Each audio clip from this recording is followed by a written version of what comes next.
What's up guys, Hatter here with another quick tip slash product recommendation for you. Now if you've been building Gunpla for any amount of time, then you're probably already aware that one of the fastest and easiest ways to add some detail and depth to your model kit is by panel lining.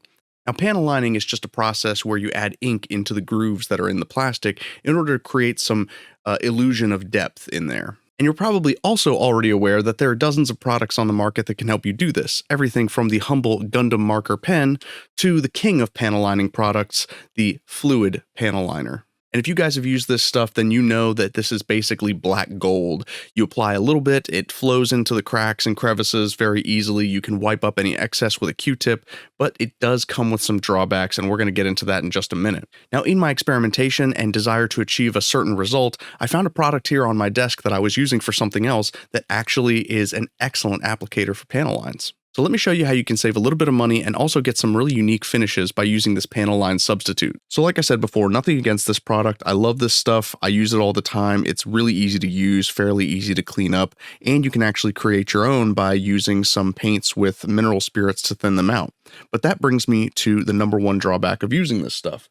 If I can draw your attention to the ingredients, you see that the thinner used to get that nice flowy consistency is actually mineral spirits, which is fine because most of the time it's not going to affect the finish on your plastic. But if you have a painted kit, it might not play nicely with that paint. And I learned this the hard way when I accidentally stripped the paint off of one of my kits using this stuff.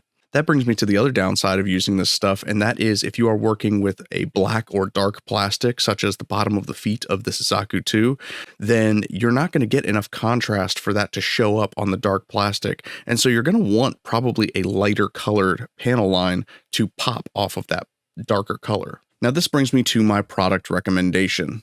Alcohol inks. Now I have a ton of these lying around because, as you guys probably know, I like to make molds in silicone and cast replacement parts in resin. These inks allow me to tint the final color of that resin when it comes out of the mold. Now what I didn't realize when I bought them was how well these alcohol inks work as panel lining fluid. They're just the right consistency that they flow into all of the channels here, as you can see. And as an added bonus, you can create these high contrast effects by using certain blends of inks. Let me show you how. All right, so I've got these sample parts that I'm going to be using for demonstration here. First thing we're going to do is pick out a color. I figure we can go away from the boring black and do something fun like purple.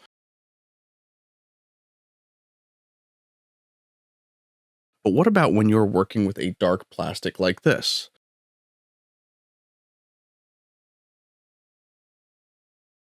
Well, I have found that the metallic or precipitous white finish inks actually create a nice high contrast pop off of dark colors like this. Now you might be wondering why this set comes with an opaque white alcohol ink, and the reason is because when you're working with resin, typically you are working with clear, transparent resin, and so these colors are meant to sort of just tint the clear resin finish. If you want something opaque, then you're going to have to mix in some of this opaque white ink, and we are going to use that in order to get a high contrast pop on our dark plastic. Now, I know it looks like I'm making a terrible mess here, but like I said, this is so much easier to clean up than your typical mineral spirits based inks that I am confident that we are going to be able to make this look good.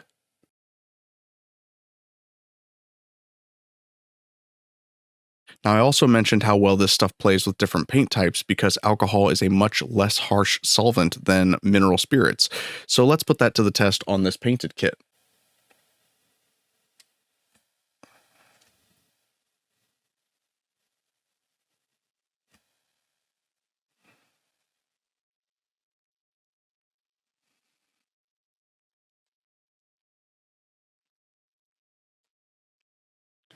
Again, we are going to make a little bit of a mess, but that is okay because cleanup is a breeze with this stuff. All right, let's clean up our painted kit. And I'm coming in here with just a dry paper towel, wiping against the grain of the panel line. Looks like it didn't quite fill in all the way, and I think that that is due to poor mixing of the white ink. So we can just come back in and repair that. So yeah, there is a little bit of a learning curve to using this, I'm not going to lie. Definitely make sure that you mix your inks thoroughly, unlike I did. So it took a couple of passes and some pretty aggressive cleanup, probably thanks to the matte finish on this kit, but we did get a nice high contrast panel line on here. Like I said, there's a bit of a learning curve. All right, so now let's see how some of our white panel line fluid does on this dark blue Zeku Eins kit.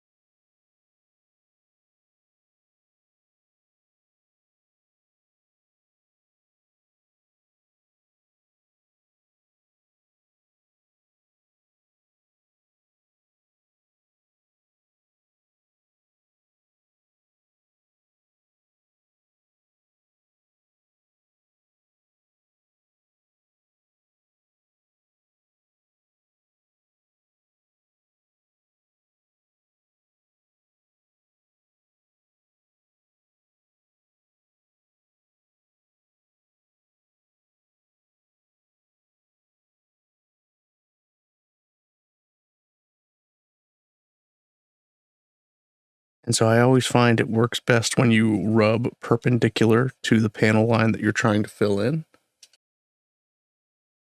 Now again, it took a couple of passes to get it right, but I went for a rose gold finish on this gun tank, and I even used some green in the faceplate there, and I'm really happy with the results on this kit.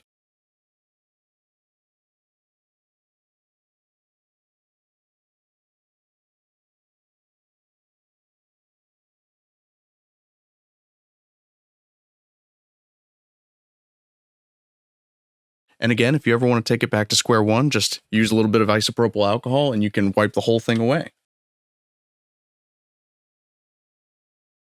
So that's it, just a quick tip for you this week. Hopefully you enjoyed it and you can get back to building and customizing your Gunpla. Thank you guys so much for watching. I will catch you later.